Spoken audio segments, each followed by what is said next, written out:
So I know that I have to fill my day with productive things because I don't know what I would do otherwise. I'm old school. You can have an iPad. The thing I don't like about iPads or technology is it needs to get charged all the time. Half of us ding-dongs run around with our phones at like 20% battery because, the charger got jerked out of the wall, or like one of my business partners is a serial killer and he doesn't charge his phone at night. I'm like, bro, you wake up at 30%? What? Yes.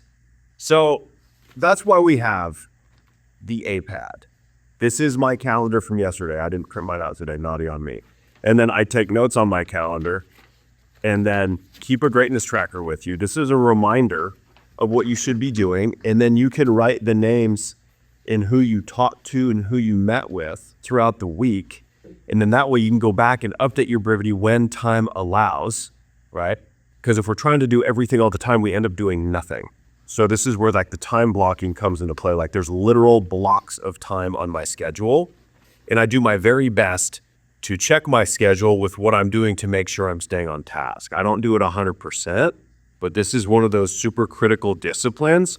And the greatness tracker, that got me thinking about this morning. So ideally, you're doing 15 face-to-faces per week, 5 break breads, 60 great phone calls with leads, referral partners, past clients, current clients, 1 or 2 seminar attended, 21 hours of prospecting, 10 thank you cards written, 10 leads in, 3 deals. That's like the ideal week. So you'll see on like the week total, that's the goal that you're going for. And so we can start with face-to-face. That's a quick meeting, right? Like you go show property. Anytime that you're face-to-face with somebody is a face-to-face. Once you get the commitment to the activity, then you get creative as how to do it, right? Dress up like a Girl Scout and sit in front of Albertsons. Get your face-to-faces in 15 minutes. Might freak people out, but how you get done. Break breads, coffee, lunch, dinner, breakfast. Breakfast is one of my favorites because it's before all the craziness begins. Except for me, my craziness begins at 7 because the kids are screaming.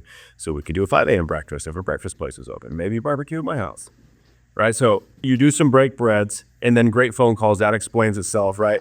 And then got some ideas. Leads, referral partners, past clients, current clients, seminars attended. This would be considered a seminar. Networking events could fit in this box. Handwriting thank you cards can be very powerful if you get in the habit of doing it. And then leads and deals are pretty self-explanatory.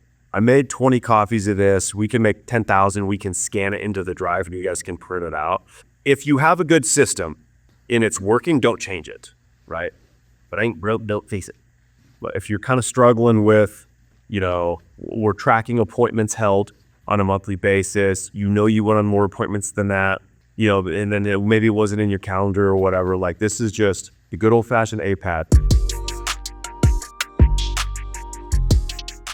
Only you know you, right? What are you willing to do? How are you feeling at 2 o'clock? How are you feeling at 5 o'clock? What are you feeling when you wake up in the morning? For me, I'm most productive in the morning. So I try to jam everything in the morning and then leave my afternoons open for appointments and showings.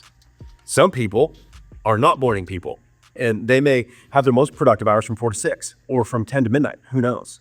You can send your emails to hit at 6 a.m. if you write them at 10 p.m. so people don't think you're a psychopath. Right, but you gotta kind of know yourself.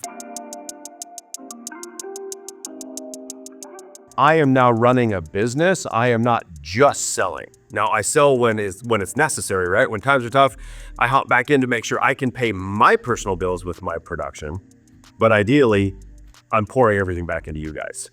So when I was just selling real estate, I lived and died by this. Like this is what I did. Every morning I'd wake up, I would print my calendar, my Google Calendar. That way, if technology fails, I'm still not lost for the day. And then I'd have this, wait for it. Sometimes you can have like double breaded toast. Makes sense? And then I would know what I was supposed to be doing. And if I have holes in my schedule, I knew what I could be doing, right? If you got to an appointment early, could you make a couple calls to past clients, current clients, referral partners, or leads? Yeah. Right? And say, ooh, face-to-face, who could I connect with today? Who could I stop by their office and say hey to, right? Opportunity to do a pop by or whatever. Hey, maybe I'll grab a couple bagels and go say what up to the freight guys next door. Or like, how do I get my face-to-faces? So Super simple way to do it is a salesperson, and then you record your shit that next morning when your brain's working really good, or that evening, depending on when your brain works good, or maybe you're a lunchtime Brivity updater. But this will help you get a better idea of what's going on. Because there's two things that we look at, or that I like to look at when someone's struggling. One, your email. How many unread emails do you have? And two, your CRM.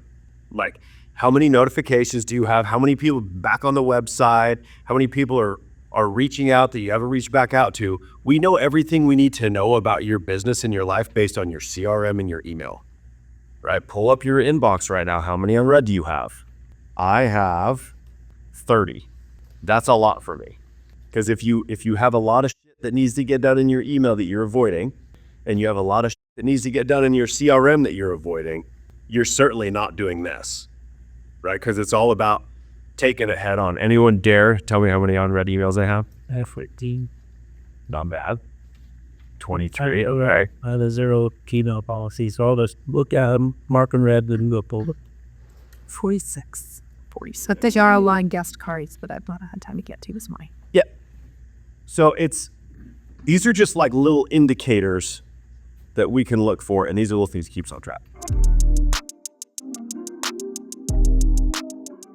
And there's a couple things that come to mind, right? So Cass talking about it got erased in your schedule, you have to replace it.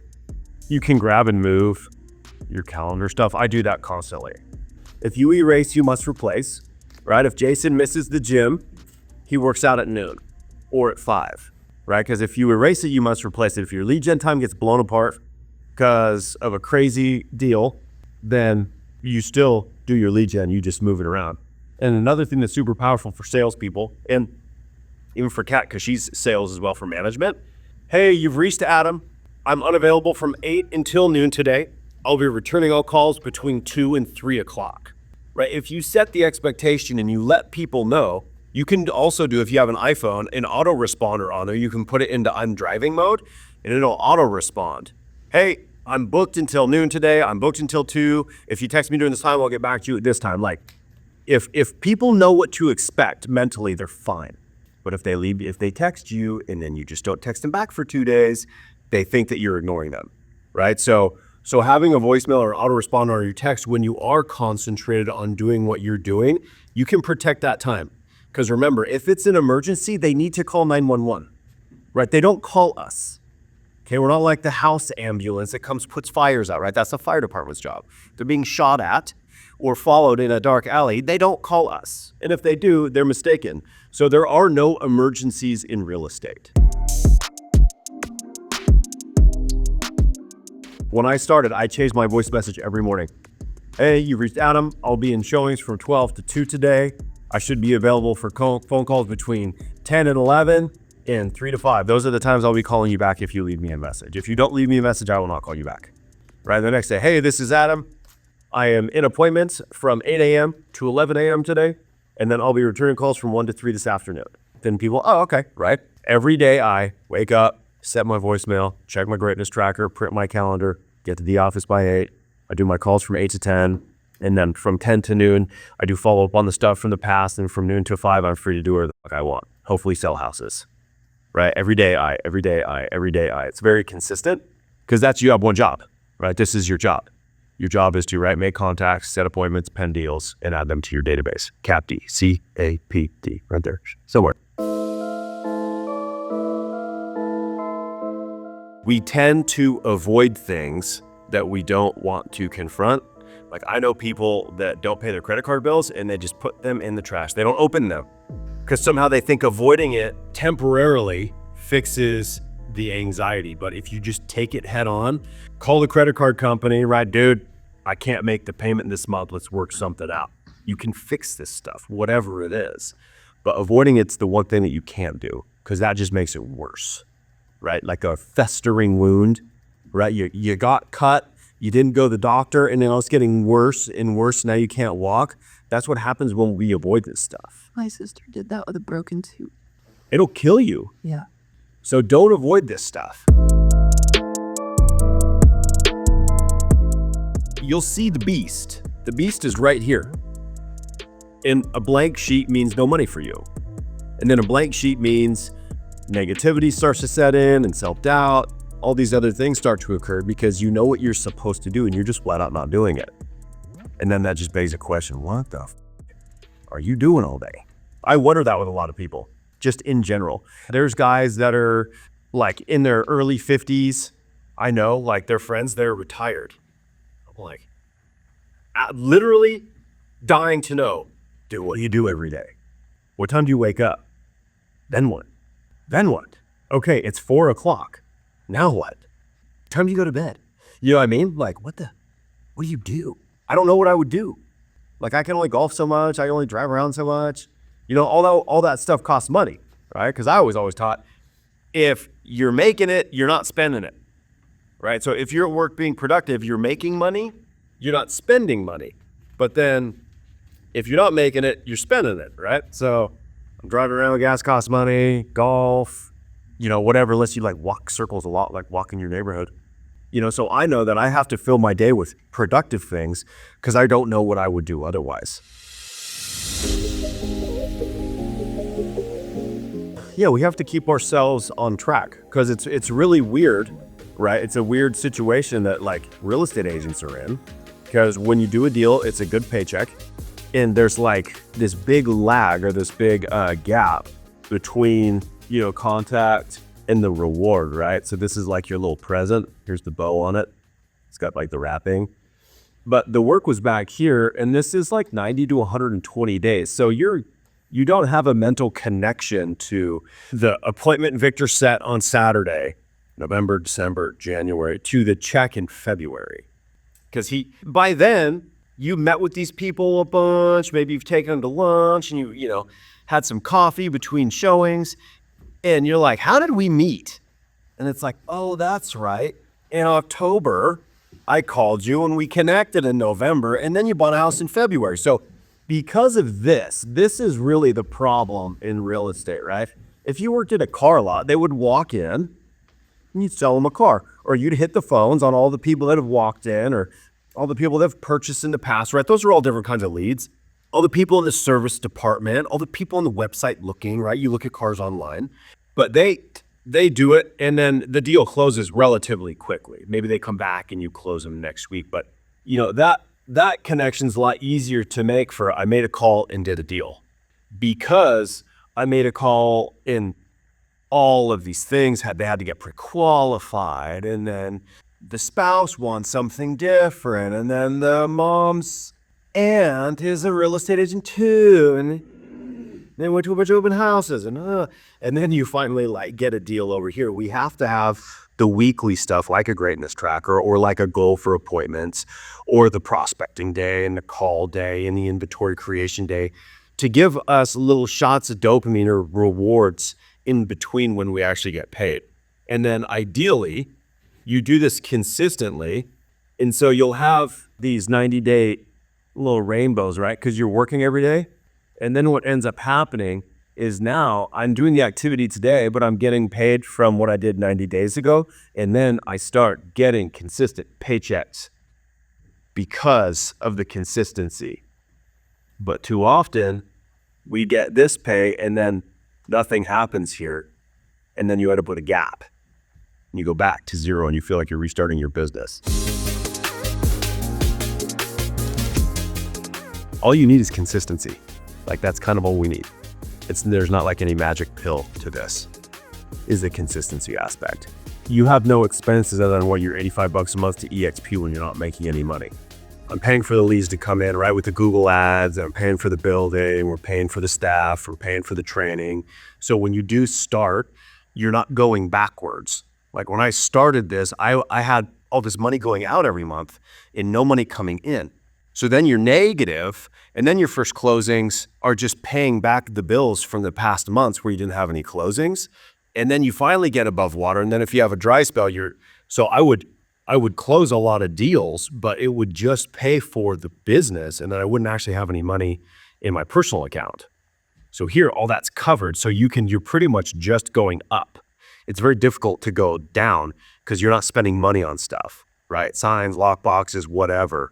It all starts to add up. It's You know, like our nut here's $40,000 a month. That's what it costs to run this business. It's 40 grand. So the first 40,000 that come in to the business just pay the bills, right? So if you're individual, maybe your nut would be $2,000, $3,000, $4,000. That's like a CRM, a dialer, a little office space, and like that wouldn't even pay for any leads.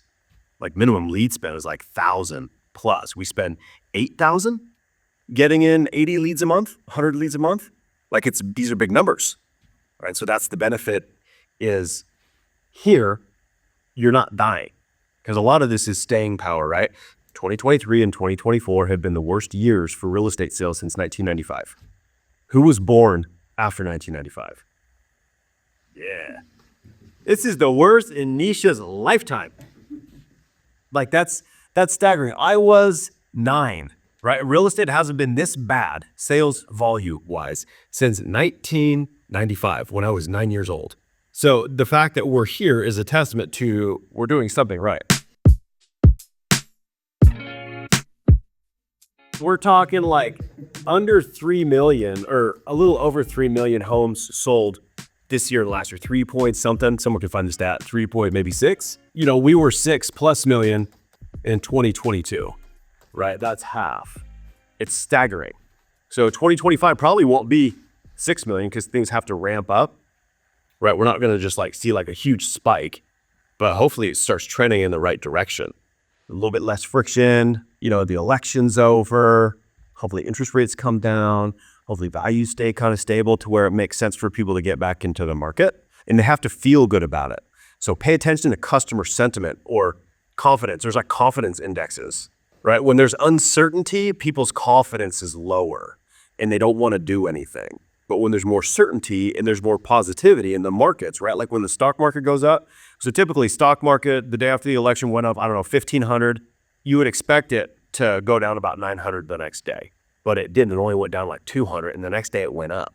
So that means there's confidence because there wasn't a big pullback. Ooh, I made a bunch of money yesterday. I'm selling everything today. That's typically what happens is a sell-off after an increase like that, but it didn't happen. So that's helping with confidence. The Fed said they're dropping their rates again by a 1/4 point, which helps confidence, right? Like if we have a good retail year, that'll build confidence. You know, if we get more manufacturing back to the US and there's hope of more jobs, all of those things will help us get back to a better real estate market. But until then, you got to make every call count, every lead count, because there's just not a lot of them going around right now. Starting in tough times is good because you know what's necessary to be successful when it's rough out. And then if you continue those activities, greatest tracker, then when the market turns around, you'll naturally just increase the amount of transactions you do because of the habits that you built. Does that make sense? Whereas some of us, like poor Jason, like the market was good when he started. And so then when it's bad, you remember the good old days, right? So see it is a positive thing. Like, hey, if I can make it in this market, I can make it in any market.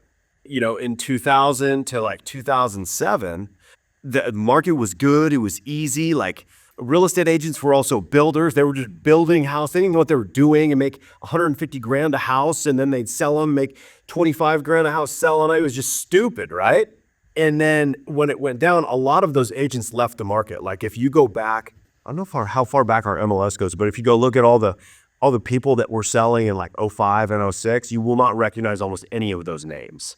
Like we're talking, they got out, filed bankruptcy, moved across the US, like literally got just blown to bits because it was like, it went from easy to not easy. And they're like, forget it. This sucks. There's got to be an easier way. Right. And so they bailed. So we've seen a lot of people bail through this little cycle as well. Like surprising some of the people. I'm like, really? I talked to some guys that I thought were doing well. And they're like, bro, I'm out. It's like, really? Yeah, the 6 months, dude, no paycheck. I couldn't do it anymore. And I'm like, you've got 6 listings on the market. Really? Like you just thrown in the towel? So, you know, people are struggling. So good on you for sticking to it.